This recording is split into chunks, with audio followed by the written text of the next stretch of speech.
स्वभावचिन्मयानन्दं कृपापूर्णं जगत्पतिं हरिषड्वर्गजेतारं नित्यानन्दगुरुं भजे।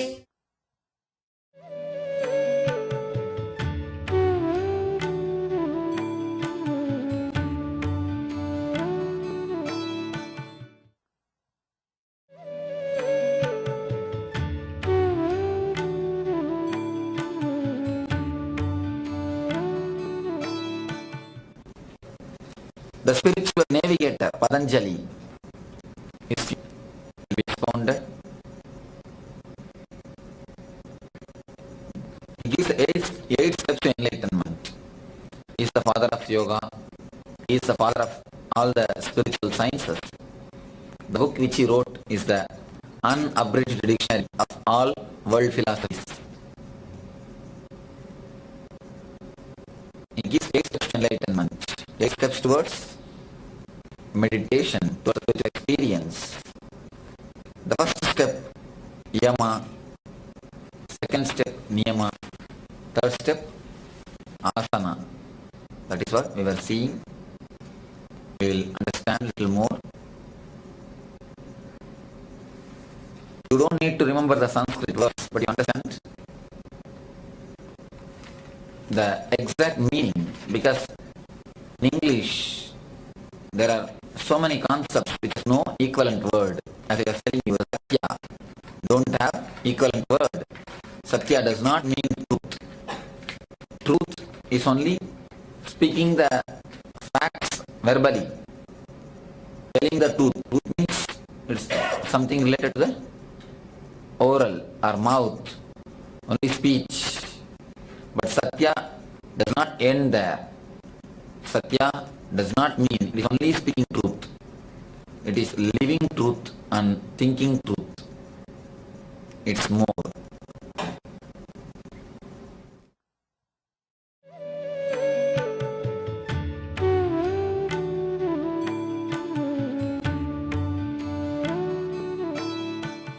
Living your own life, fulfilling your mission, expanding your life is living truth. Talking the truth, you know. Talking the truth does not need much explanation. Next thing, thinking the truth. Using your intellect towards the search of reality is what is thinking the truth. Using your intelligence, using your mind towards the search of the truth.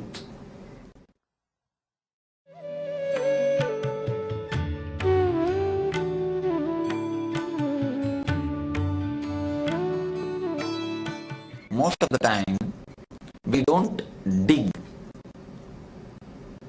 You need to understand this one word, digging. Suddenly you see someone of your friend or relative is dead. You go there for 2-3 hours or for 1 or 2 days. You feel the sorrow, sadness. Sometimes you also get the feeling, anyhow, after a few days I am also going to die like this. It's called Smashana Vairagya. At the time of going to the graveyard, at the time of your friend or a relative's demise, you get some deep realization, or you get some deep decisions to die. Anyhow, I am also going to die one day. Let me live truthfully. Let me live morally. Or you make many decisions. Many times you think, I should live like this, I should live like that. I have seen many people deciding, taking the decision, anyhow I am going to die one day, let me meditate now itself, let me do all the meditations now itself, let me live the spiritual life now itself. But the vairagya or the will never stands. Once the 13th day the ceremony is over, everything is over. Once the 13 days is over, everything is over. You don't dig all your sorrow, all your mind, all your depression or any moods. You don't look deep into your moods. Any mood just comes in a vague way and disappears.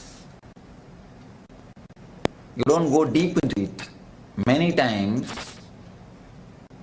your mind, your spirit, your intelligence gets awakened by the atmosphere or the situations which you see in the society. A small story from Buddha's life. First time when Buddha went to see the city, Buddha's father never allowed the Buddha to go out of the palace because he was afraid that he will become a sannyasi. When Buddha took birth, the astrologers predicted either he will become a great enlightened master or he will become a great king. So anyhow, naturally his father wants him to be only a king, not to be a sannyasi. So somehow if the Buddha comes to know the illusory or the maya of the world, somehow if Buddha comes to know the suffering part of the world, he will become sannyasi. So Buddha's father does not want him to come to know the suffering part of the world. So he always kept him in a cheerful mood, in a lively mood inside the palace. First time, somehow Buddha wants to go around and see the city. When he went round, he first saw an old man. He asked the driver, the charioteer, what has happened to this man? The charioteer said, Master, or the king, O king, he has become old. Next thing, he saw a dead body being carried. What has happened to him? The charioteer said, he is dead. He is dead. Buddha asked, will I also die? Charioteer said, King, you should forgive me, you should excuse me, but according to the truth, as per the truth, you will also die. Immediately, something has happened to Buddha. He started thinking, he started digging deep the truth. His whole intellect, his whole mind has turned towards the search. His whole mind is so truthful, it started searching the truth or the reality of the death. We also see every day so many dead bodies. Our mind never digs deep the reality or the truth. Every child sees continuously. Continuously every child sees so many people dying. But not all of us think or not all of us bother. That is why he became Buddha. We still are Buddhas.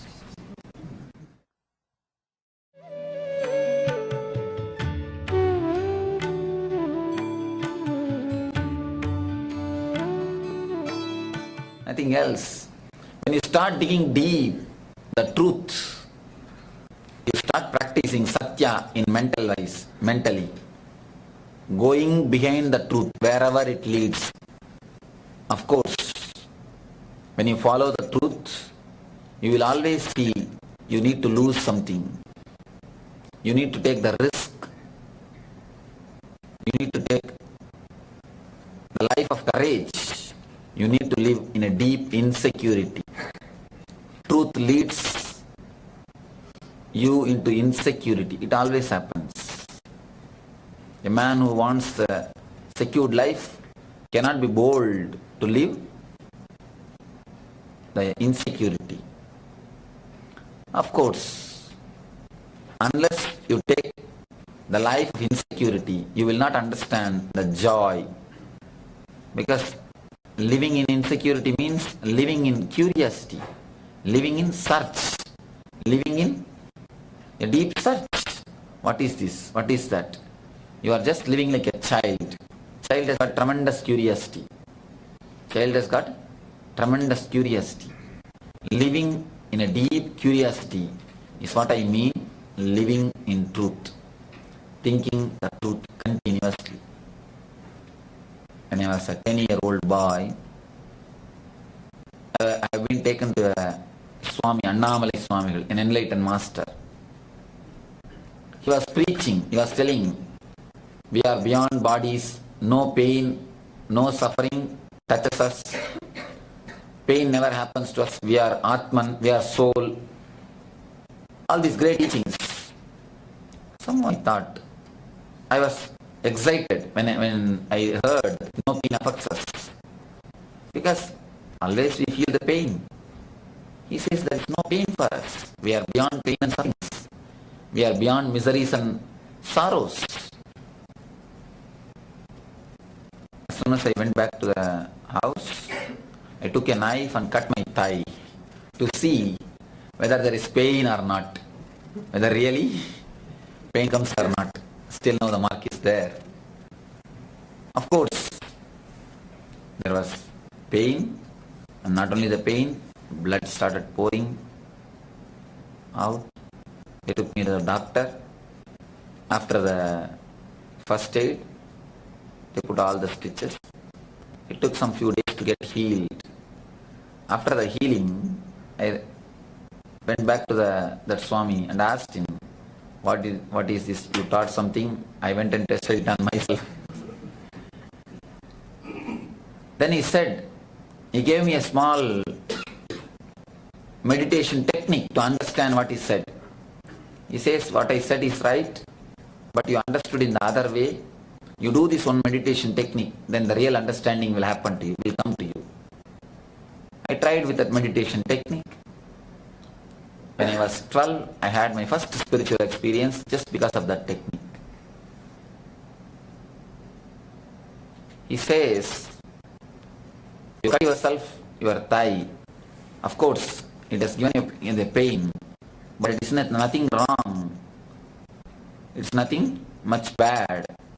Because this curiosity, this sense of searching for the truth, the mind which is continuously searching for the truth, because of this mind, you may have one cut, but you will understand this will lead you to the greatest possible flowering or enlightenment.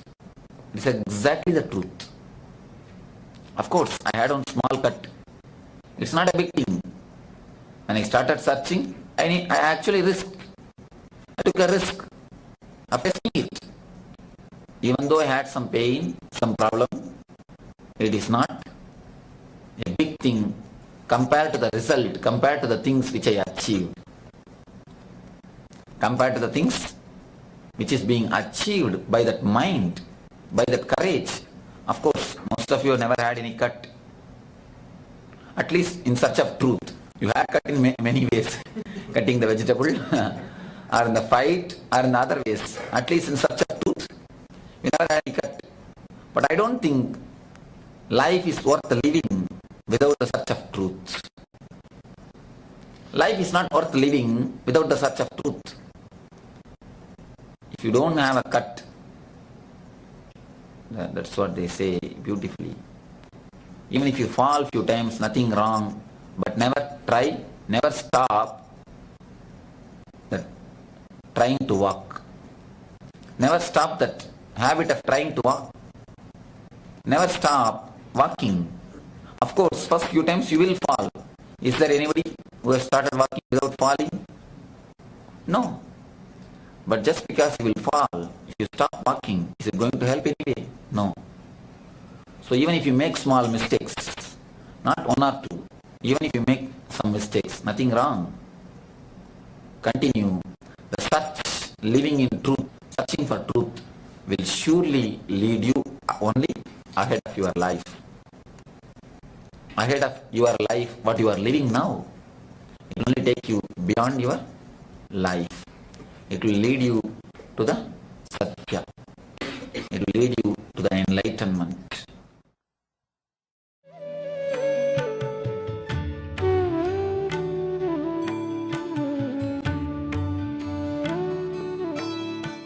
So the first rule, the first thing which you need to understand is Satya. Next, ahimsa, non-violence.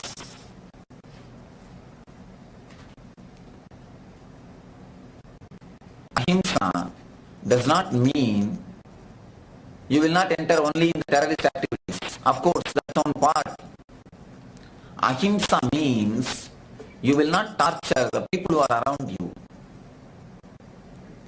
Many people come and tell me, Swamiji, I am a great ahimsa, I am a great man of non-violence. I love the whole world. It is very easy to love the whole world. Only difficult to love the neighbor. To love the whole world, it is very easy. But to love the neighbor is the greatest difficulty. Because when you say, I love the whole world, you don't need to do anything. You can continuously say the same thing. I love the whole world, I love the whole world, I love the whole world. You don't need to do anything. But when you say, I love the neighbor, you need to change your life. Most of the time, just look your own being. If your boss, if you deal with your boss, even if he gives you trouble, even if he disturbs you, you show a big smiling face. If it is your subordinate, even if he is alright, you just justify what you do. You jump on him. You have one rule for you, one rule for the others. Dropping that idea of having one rule for you, one rule for the others is what is non-violence.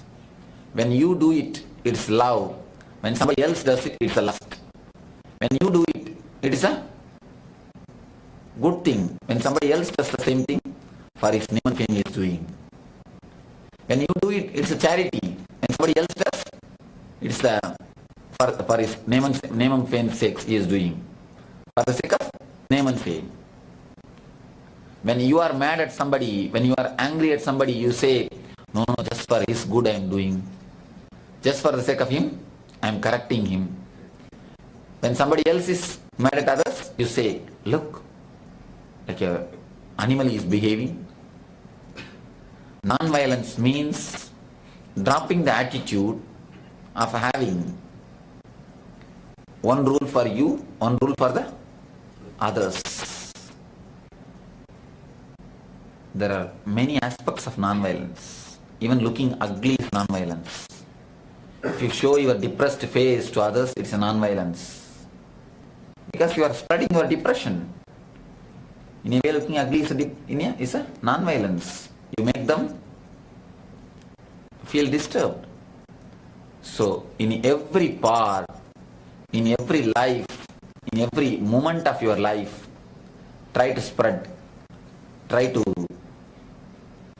add ahimsa. Even if you look sorrow, sad, disturbed, it is more or less violent, psychological violence. There are so many ways. I can tell you, physical violence is actually much less. It's not too much. Psychological violence is the great thing which adds poison in our life. Almost I can say poison in our life. There are so many incidences I can quote. People come and ask me, Swamiji, there are so many terrorist people, so many dictators, so much of terrorism is spreading all over the world. How to stop it? I tell them, bothering about terrorism is secondary. First bother how much you are spreading the violent ideas in your house, the place where you live. There is a beautiful sutra, aphorism, which says, all your collective positivity becomes Buddha. All your collective negative thoughts only, which becomes a terrorist. It's collective positivity which becomes enlightened beings, masters, and the great source of planet Earth. So it is you who contribute some way, directly or indirectly, to all the terrorists. Somebody else will come up because the collective negativity is there. Unless you destroy the collective negativity, no way terrorism is going to stop. So it is each and every one of you, it is your responsibility to take care of the collective negativity. So try to destroy the collective negativity. You will see the non-violence or ahimsa happens to you all.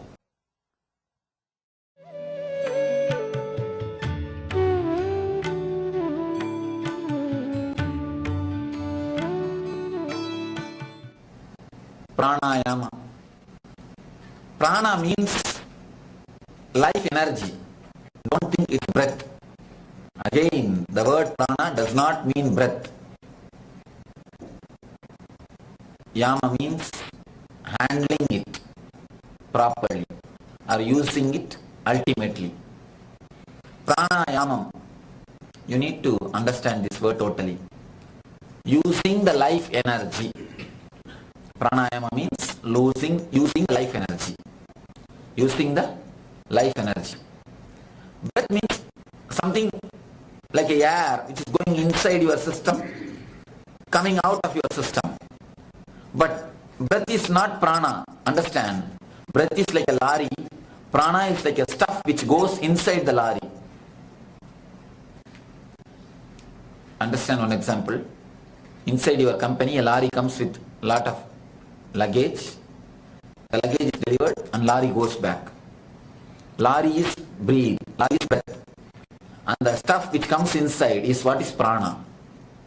Prana is a subtle portion, a subtle energy which is being carried, which is inside the breath.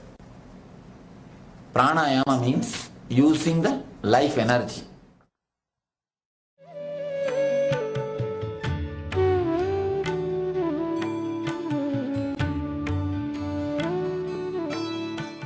I'll give you a very simple technique of using the life energy. Now, as of now, you breathe only till anahata, till the heart center, because you have an idea. Breathe means only air. Your lungs wants the air. So you breathe only up to the lungs, up to anahata, up to the heart center. If you see the Buddha statues in Japan, you will see with a big belly. In Zen, there is a beautiful word. You should breathe till the Muladhara chakra, till the belly, till the lower abdomen. That is why they mention, they show the Buddha with a big belly.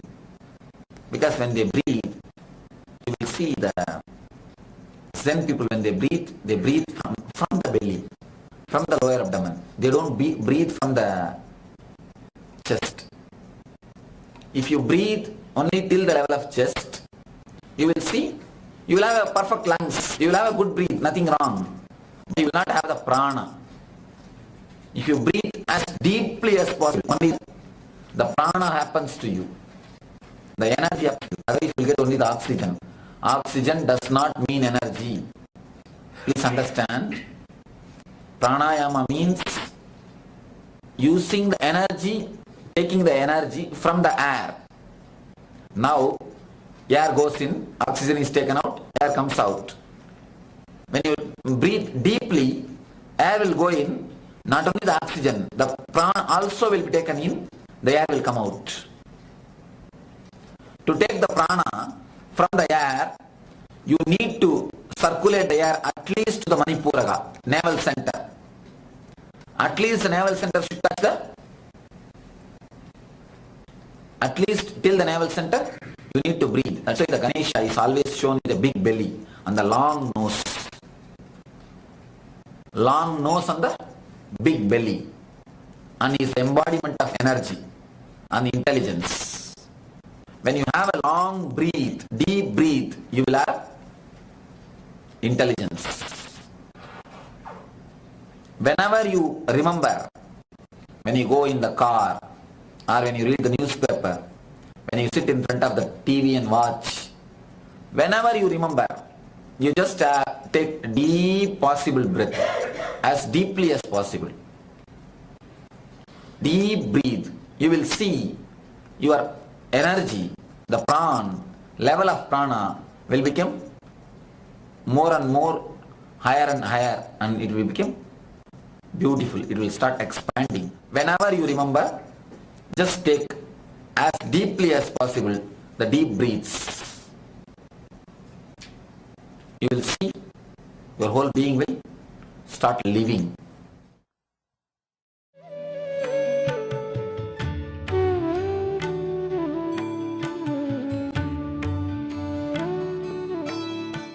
Now, as on now, you supply only oxygen to the body, never the breath.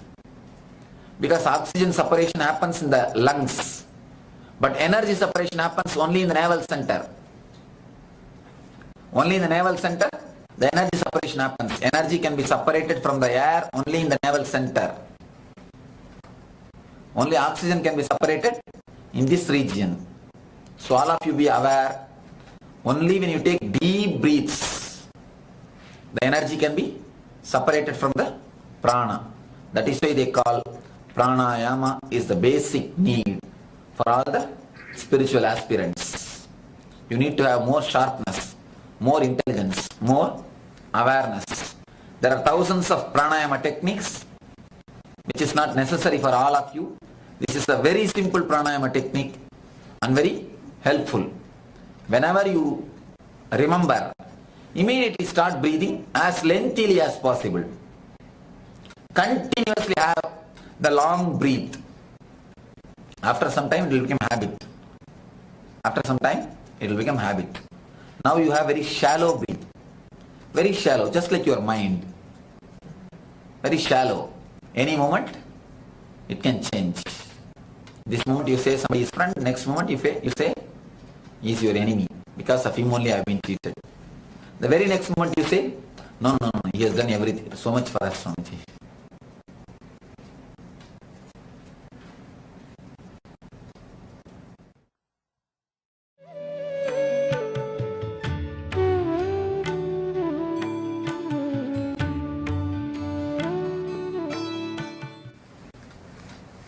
Pranayama, Pratyahara and Dharana. These three are more mental.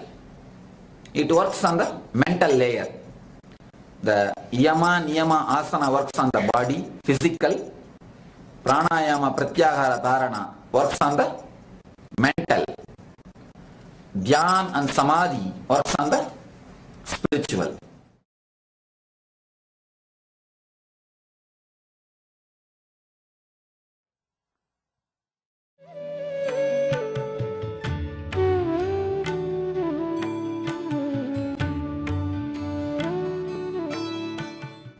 So let me explain the next Pratyahara.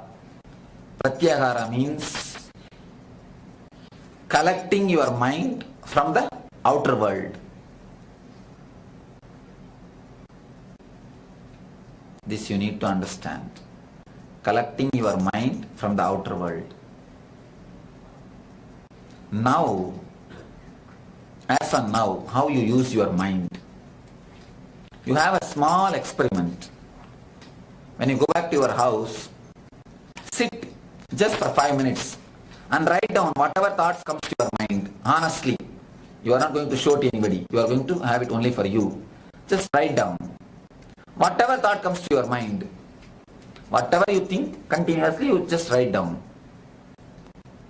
If you write down 5 minutes, just for 5 minutes, then you will understand, and then read it. Then you will understand. If you have written 100 thoughts, more than 60, I say minimum, more than 60 will not be directly useful for your life. Either for your wealth, or for your health, or for your, even for your money making. Leave about spirituality. It will not be useful even for your money making. Most of the thoughts will be just vague thoughts. Your mind is almost like a chaos. Anything is happening in any place. Anything can happen in any place. Anybody can tell anything. It is more like a lunatic asylum. If you write down, only then you will be able to understand. Here something is happening, there something is happening, that side suddenly something else is happening. Suddenly you are remembering about India. And the next moment, you are here. The third moment, you think, let me go and watch TV. It is just like a lunatic asylum. What is happening? You do not know at all. Once in a lunatic asylum, there was a man who thought himself as a Jawaharlal Nehru. He always used to think he is a Nehru.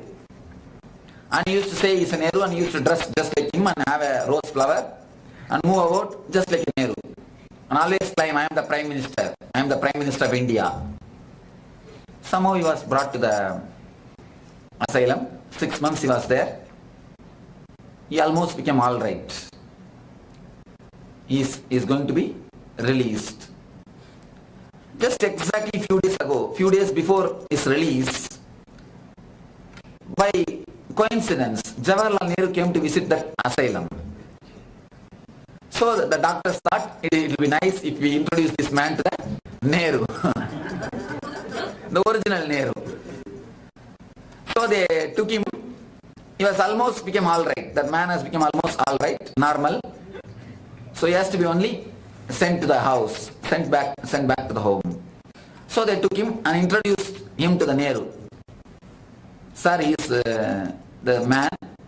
His name is so and so. He thought of himself as you. He is crazy of you. And he thought himself as a Nehru. And now he is becoming all right, almost normal. Then that man asked the Nehru, who are you? Nehru said, I am the Nehru. I am the Prime Minister of India. And so and so. Then this man said, oh, is it so? Don't worry. Be here 6 months, they will make you all right. Just be here for 6 more months. They will make you all right. Just like this, your mind is nothing but a lunatic asylum. If you write down, then you will understand how your mind is in each corner. So many things are happening and you do not know what is happening.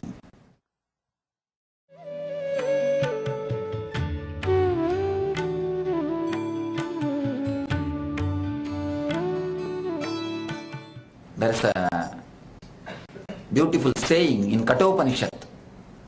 One of the Upanishads says, it gives an example of chariot. Your body is the chariot, your 5 senses are the 5 horses, and your Atman is the owner of the chariot. All the 5 horses, if they are controlled by your mind and properly handled, then you will reach where you want to reach. If the horses are not controlled, if every horse goes in their own way, in their own direction, where you will reach? Where horses want to reach, only you will reach there. You will reach nowhere. Pratyahara means controlling or collecting, not even controlling. The word controlling has got some bad connotation. Immediately we feel frightened. I don't say control. I say there are so much of mental energy, mental thoughts getting wasted. Collect all those energy and try to put it in a proper use. Try to use it. Most of the time, when you do some physical work, especially when you do some physical work, if you are a person with a mental work, you don't need waste much of your mental energy. But if you are a person who is working physically, even if you work physically, your mind will be doing its work. Your mind becomes master of continuously doing its work without even your awareness, without even your participation. You will be doing something and the mind will be doing something. Mind becomes master of the art. Then you will see much of your mental energy will be getting wasted. So whenever you work, whenever you do your things, put your whole mind at present. Try to live inside your body. Then you will see pratyahara will automatically happen. But what we do? We never try to live inside our body. Understand this one thing. You always live outside your body. If you are in the house, you think of office. When you go to the office, you think of the weekend. When you are in the weekend, you again start thinking about the office. When you are in the office, again you think, when I will go to the house. When you are in the house, when I will go to the theater. When I will go to here. When I will go there. If you are in the house, you can be sure your mind is not in the house. If you are in the house, your mind will be in the office. If you are in the office, your mind will be in the house. You live where you are not. That becomes continuous habit. You start living exactly in your boundary. Inside your body, the pratyahara will automatically happen. Unnecessarily, you will not waste mental energy. Unnecessary wasting of mental energy only leads you to the depression. Unnecessarily wasting mental energy only leads you to depression.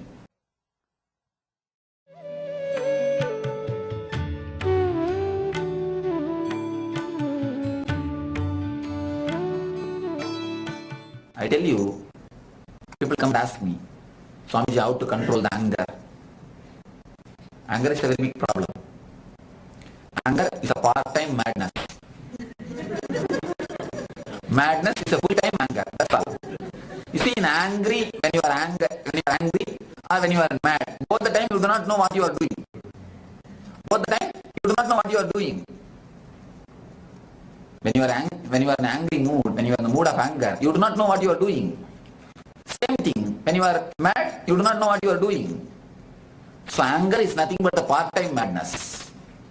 If you take up the full-time job, you are mad. If you play the part-time role, you are angry. You are a man with anger. That's all, nothing much. People come and ask me how to control anger. I tell them a very strange solution, but real solution. I tell them, take the photograph when you are angry and have it in your drawing room. If possible, worship it. Looks very strange, but you try, then you will understand. Your whole anger will disappear. First thing, you will understand how ugly you look when you are angry. You will be reminded continuously how ugly you look when you are angry. The next thing, you will understand anger is an energy. Understand this one thing. Just like a money, anger is an energy. If somebody does a job for you which is worthy of $1,000, how much you will pay? Not surely more than $900. If the man is really courageous to fight with you, then he may get $990.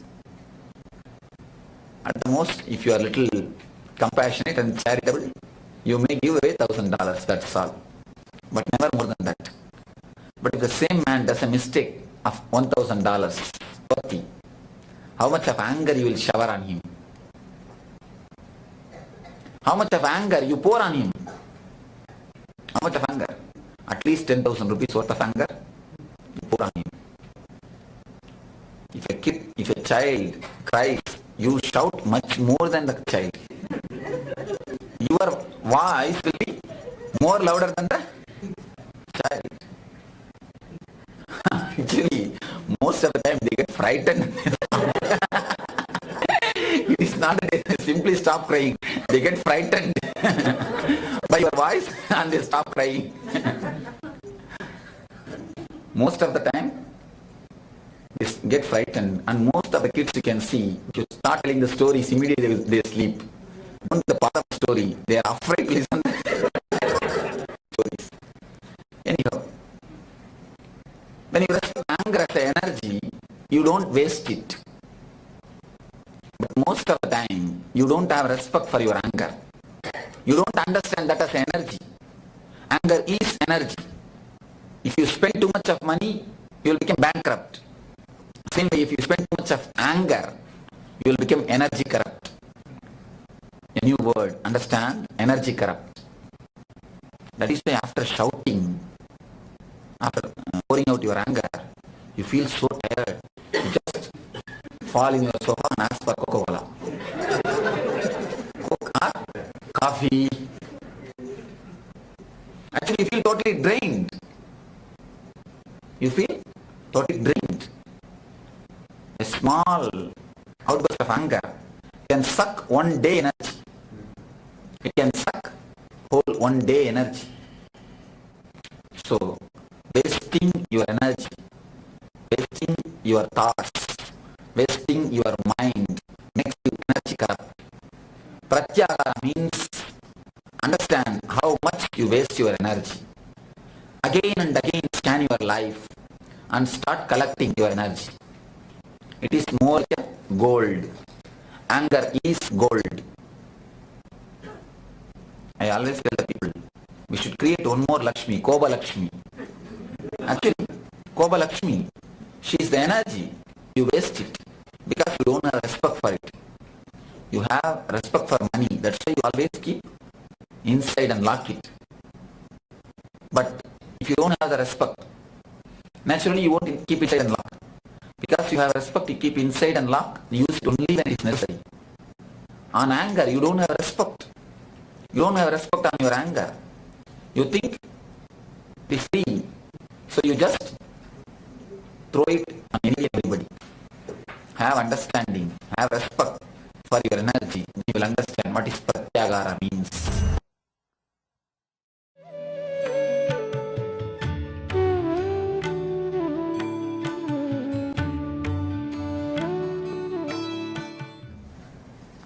Next, asteya, non-stealing. Asteya means non-stealing. You may ask, are we all stealing? Are we stealing? You need to understand one thing. Mahavir says beautifully in the Jeen Sutras, when a man takes birth on this planet Earth, the amount of food which he will eat throughout his life is already sent to the earth. Will be immediately sent to the earth by God, by the divine, by the existence. It's a very beautiful sutra. It's in Pali. As soon as you land on this planet Earth, the amount of food which you will have will be sent to the planet Earth, will be sent to the existence. For example, 500 people are in the earth now. The food for the 500 people will be sent to the earth. If 200 people overeat, what will happen to the other 200 people? If 200 people overeat, what will happen? One has to go without food. Obesity is stealing.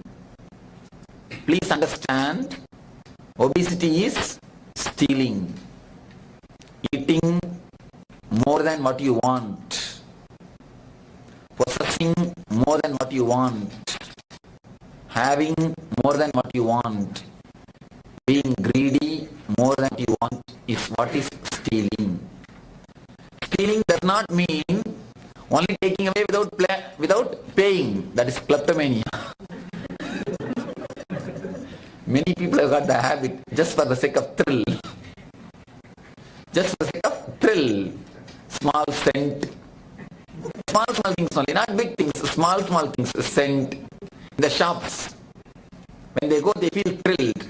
If they pick up one or two things, small cent or 1 cent coin or one small book, small gift articles. Of course, that is klepto, that is different.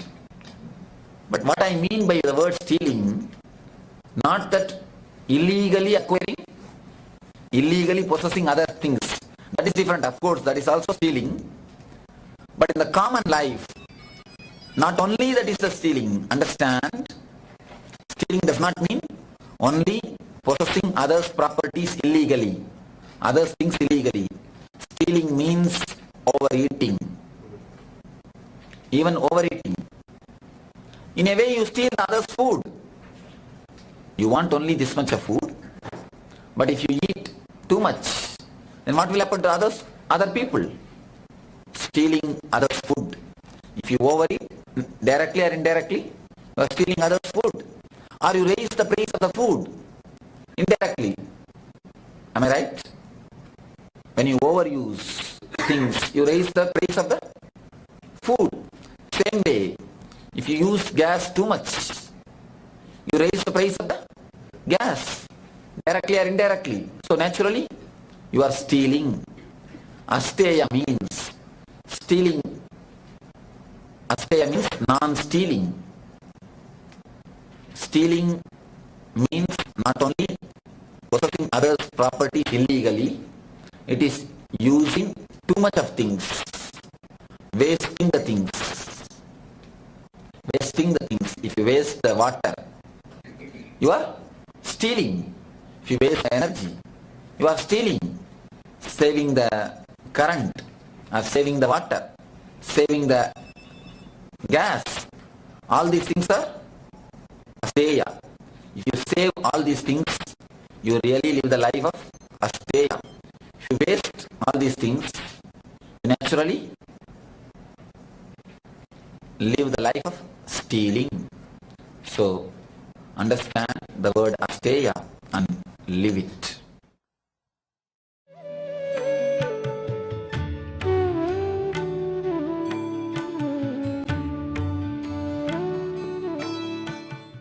Try to minimize the waste.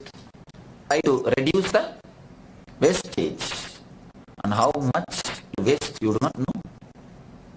Food, water, energy, how much? Just have a little bit of awareness. I always tell the people, wasting means unawareness. In Zen monasteries, they will peel the vegetables. The vegetables will be peeled. The way in which he peels the vegetable, from that he will be decided whether he should be given sannyas or not. From that he will be decided whether he should be initiated or not. What it means? When a man peels the vegetable with awareness, he will peel exactly how much it is necessary. When you do it without awareness, naturally, along with the skin, you will be peeling the flesh portion also. You will be wasting it. It is not that vegetable will be wasted. It does not mean, it does not show about vegetable. It shows about you. It never shows about the vegetable. It shows about you. People come and always complain me about others. Whenever A comes and says about B, I never bother about B. I understand about A. Whenever A comes and complains to me about the B, I always understand how A is, not how B is. When you complain also, you waste your words. You waste so many things. You waste so much of energy, so much of things. Not only the current, even your own energy, you just waste. So, non-stealing means not wasting the things also, because it needs your awareness. I've seen many people brushing the teeth. They'll just open the tap, it will be going, and they'll be brushing, thinking all the whole accounts or what all the things they have to do. And sometimes they will stand and looking at the mirror, water will be going. All these things are, you see, it does not count if you waste, it is not that if you waste the water, you will not become enlightened. It may not count in a big way, but it counts, you are not living that moment. You are missing that moment. It shows your unawareness. It shows how much you are unaware. I always tell the people, when you waste the money, you disrespect the Lakshmi. When you waste the money, you disrespect the Lakshmi. Don't think wasting 10 rupees and wasting 10,000 rupees different things. It is one and the same. The attitude of wasting, when it is there, today because you have only 10 rupees, you will waste 10. When you have the 10,000, you will waste 10,000. That's all. Around the world, in every city, the lottery is going on. So many people get so many lakhs through lottery. So many crores through lottery. So many millions through lottery. Have you seen a single man who has become rich man by lottery? Very rare. Even if they get, they do not know how to care for it. Somehow they lose it. When you have the awareness to preserve, only then you can save it in.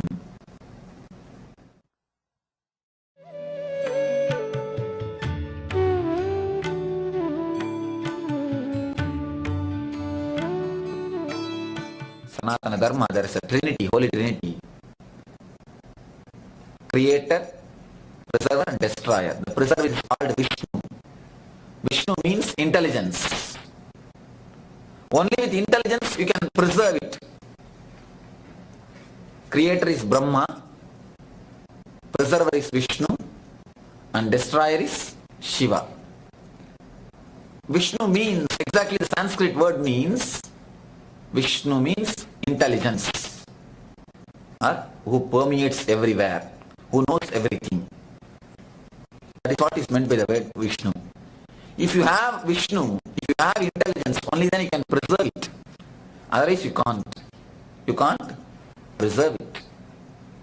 Having intelligence is what is called asteya, non-stealing.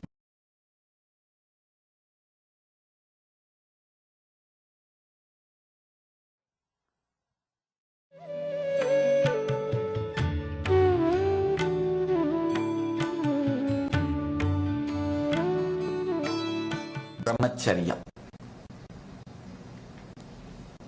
Again, celibacy is not an equivalent term for brahmacharya. Brahmacharya means something flowering. Celibacy means something missing. Brahmacharya is not equivalent word for celibacy. Brahmacharya means something more than celibacy. Ordinary celibacy means you are missing something. It's something vacuum. The very word gives the meaning of emptiness, loneliness. But brahmacharya means it's a totally different. Out of your experience and joy, ecstasy, that's what they say beautifully. The word means, the brahmacharya means the man who lives like a god, the man who has achieved the inner orgasm, the man in whose life, the life turned inside. The energy is totally joyful, ecstatic, blissful inside. He is a man who is called brahmachari. The man whose inner energy is overflowing, bubbling, just vibrating. He is the one who is called brahmachari, or living like a god. So work towards it. You cannot make brahmacharya to happen to you. It can only happen. You cannot do anything to be a brahmachari. It can only happen. A small story.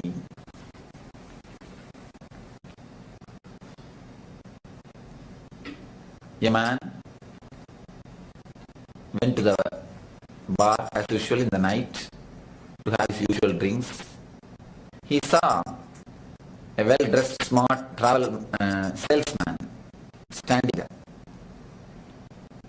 Went near the man, went near the salesman, and he's very much impressed by the dress and the way he was standing. He also wants to have the same type of dress, same set. Our hero moved, went near the salesman and asked, "What are the shoes you are wearing? It is so nice, just shining." The salesman said very casually, "Crocodile shoes." Moore did not understand, but he was feeling shy to ask next time. He was feeling shy to question. So he went to his friend and asked, "What is crocodile? What is meant by the word crocodile?" The friend told, "Oh, crocodile. It's an animal which lives in Brazil. If you go to Brazil, in a deep forest, you may get a crocodile from rivers. It is very dangerous journey." Moore decided, either this way or that way, I'm going to have what I want. Sold all his property, traveled to the Brazil, finally got the help of one traveler guide, somehow went inside a jungle and took a boat, traveled. He was just rowing in a river, saw the crocodile and started shooting. After a long fight, somehow he killed one crocodile, pulled it to the river, turned and shouted, "Oh God, this crocodile has no shoes."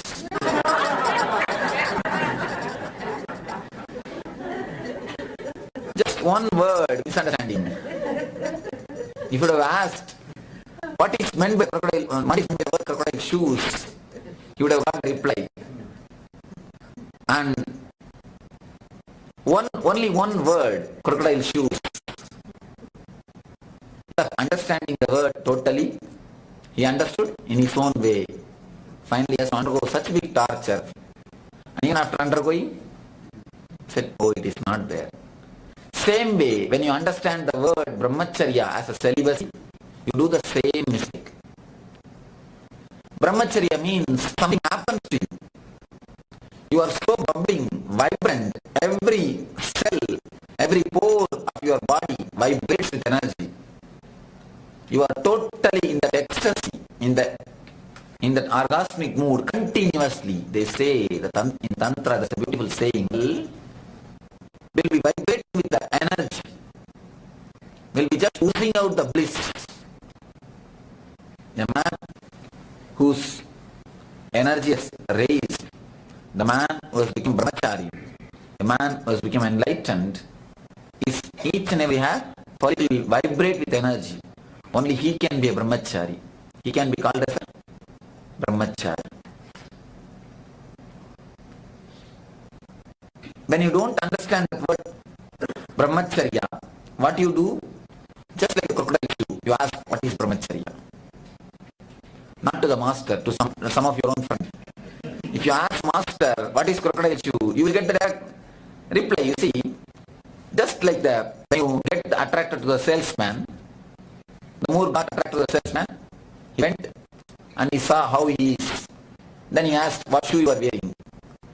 The salesman told, crocodile shoes. If he has not understood, he would have asked one more word. Same way people get attracted to me, seeing my life and the joy and the ecstasy. They ask them. At least they don't ask me actually directly. They ask others, why is Swami so joyful? People tell he's a sannyasi. That's why he's joyful. So they understand in their own way. They understand exactly in a way crocodile shoe.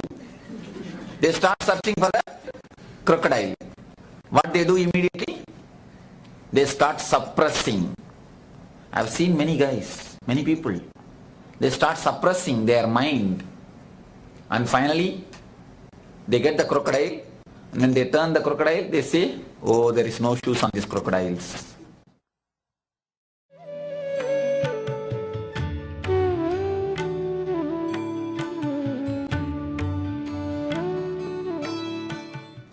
The same way, when we suppress the desires, if we start repressing the desires, you will create only depression. Never brahmacharya. Brahmacharya means traveling towards the enlightenment. Brahmacharya means living like a god. If you start living like a god, whether you are married or unmarried, it does not matter. You will become brahmachari. You are brahmachari. If you live like a god, you are brahmachari. Otherwise, wherever you are ordinary. It's more from your being. It's more from your personality. It's more your energy. So, brahmacharya means start living like a god. Start living with a joy. Start living with a bliss. Start entering into the place, entering into the space of meditation. That is the only way for brahmacharya. That's the right address where you will get the crocodile shoes. Meditation is the right address where you will get the crocodile shoes. Otherwise you will get only the crocodile, not the shoes. Never the shoes. If you go for searching the celibacy, you will get only the crocodile, not the shoes. If you go for searching the meditation, you will get the crocodile shoes.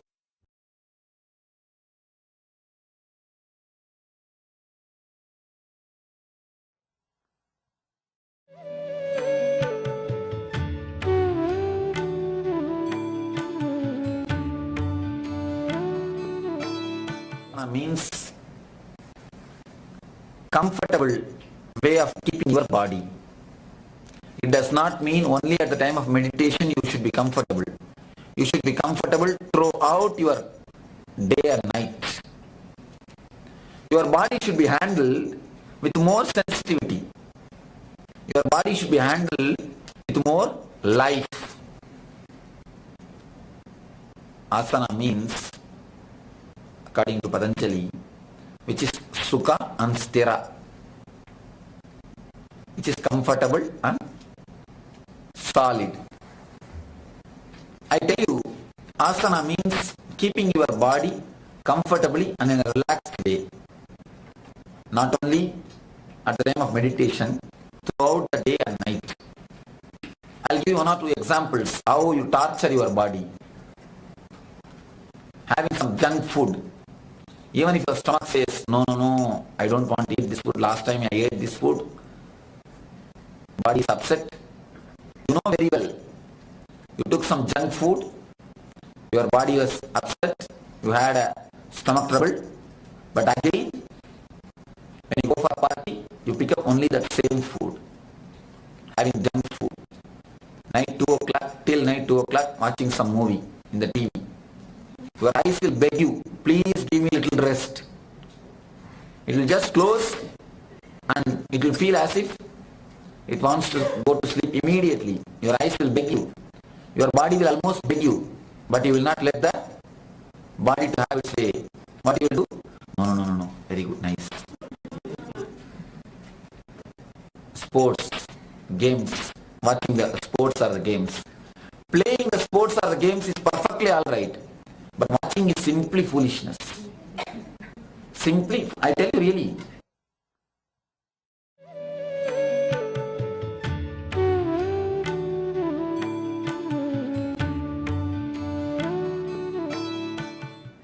It's a cerebral layer, I call it. Satisfying yourself in a second-hand way. In all the way, second-hand, the cerebral layer is very dangerous. Second-hand smoking, just like a second-hand smoking only. Sitting and watching sports and the games is nothing but second-hand smoking. One thing. Same way, seeing the violence and satisfying yourself. Actually satisfying your violence. It is just which you can't do directly. By seeing it, you satisfy yourself. Cerebral layer. The same thing, sports and games. When you don't want to do, you just satisfy yourself by seeing it. I tell you, if you play, if you jump, if you run around, you will really you will be doing the asana. If you don't do it, if you just see the things and satisfy yourself, it is anti-asana. Asana means keeping yourself, keeping your body in a comfortable and a beautiful, relaxed way throughout your day and throughout your night. In many times, you torture your body for the sake of your joy and your comforts. Satisfying yourself too much by torturing the body. Same thing, just for the sake of your sensory pleasures, how much you torture your body. That sound, loud music. When you go back to your house, your eyes will be feeling as if it is vibrating. But again, when you go to the party, you use only the same types of music. For the sake of your sensory pleasures, you destroy the body. You kill your eyes, you kill your tongue, you kill your nose, you kill your ears, you kill your nose also by using the strong perfumes. Kill your nose. So many ways you kill your body for the sake of your sensory pleasures.